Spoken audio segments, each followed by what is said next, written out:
喂，Playmade玩咩好？邊度好玩？我哋去玩。近排越嚟越多內地品牌餐廳店進軍香港市場，好處嘅係住得距離關口遠嘅朋友，唔使山長水遠北上都可以食到啦。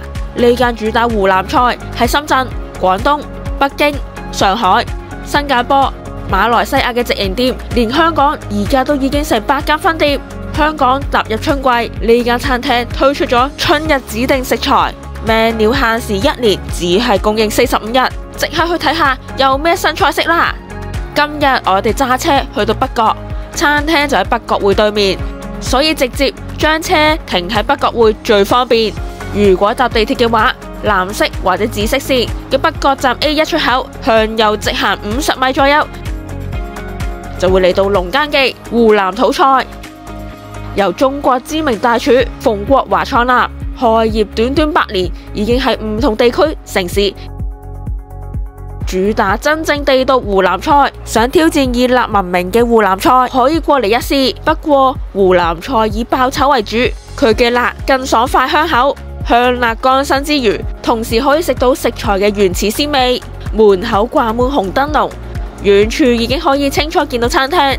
入到餐廳，見到原生態食材嘅乾料，又有湖南嘅辣椒醬可以買，充滿鄉土氣息。咁樣食湖南菜更加有風味。裏面座位都算闊落舒服，主要係2人、4人卡位。一班同事過嚟食午餐嘅話，有大圓台。人數再多啲嘅話，成班親戚朋友過嚟 gathering 可以揀包房，最多可以容納12至15人，私隱度高。餐廳堅持大部分食材取自湖南。單係辣椒都係由產地直送，當中有被譽為辣椒界名牌嘅樟樹港辣椒，當然仲引入各種辣椒啦，務求炒出截然不同嘅辣感。而家春季，全港門市嘅龍耕記推出咗新 menu， 而且1年只係賣45日，揀咗幾款菜式，包括138蚊一份嘅春筍炒臘肉，88蚊一份嘅香椿煎雞蛋，98蚊一份嘅香九小魚小蝦，78蚊一份嘅煎炆腐皮，158蚊一份嘅經典酸菜鱸魚，同埋78蚊一份嘅雪裏紅肉末。一份香椿炒臘肉份量多，湖南菜傳統爆炒手藝，春筍係春天鮮貨嘅代表，配咗鹹香嘅臘肉，吸收晒臘肉嘅油脂，入口清爽得嚟，帶啲微辣，炒完出嚟油潤鹽膩，好啱中意食辣但係又驚油嘅一班食家。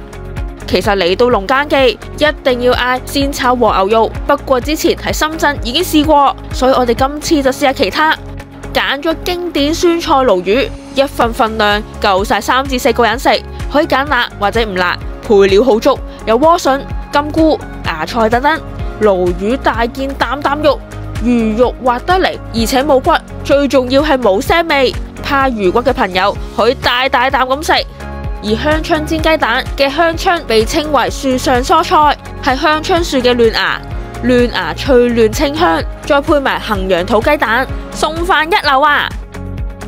另一個送飯一流嘅，仲有呢個春九小魚小蝦。雖然韭菜1年4季都有，但係春天嘅韭菜係最香甜噶。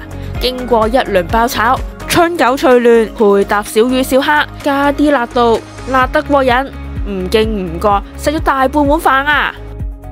驚辣嘅朋友或者老人家一齊過嚟食都唔驚，鮮炆腐皮絕對啱晒，完全唔辣，腐皮同埋雞蛋煮到軟腍腍。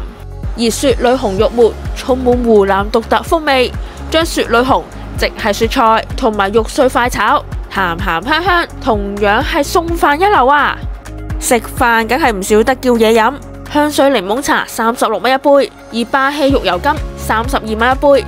以為細杯，錯啦，一杯足足1公升，幾個人食飯一齊 share 絕對夠。食完飯點少得食甜品啊！39蚊5個嘅甜酒餅，裏面冇餡，成個餅有啲清香嘅甜酒味道，煙煙韌韌。而29蚊一碗嘅甜酒蔥蛋小丸子係湖南經典點心，酒味唔濃，反而整體入口感覺好清爽又解膩，甚至可以話係解辣啊！想試湖南菜嘅話，嚟呢度真係一個唔錯嘅選擇。中午 lunch time 時間幾乎坐滿人，而家上 OpenRice 訂位，有單點餐牌正價88折優惠，就連午市套餐最平都只係58蚊啫喎。食飽飯想散步，仲可以去附近新開放嘅東岸板道。如果你中意呢條片，記住 like、訂閱、share 同埋留言俾我哋。我哋下條片見，拜拜。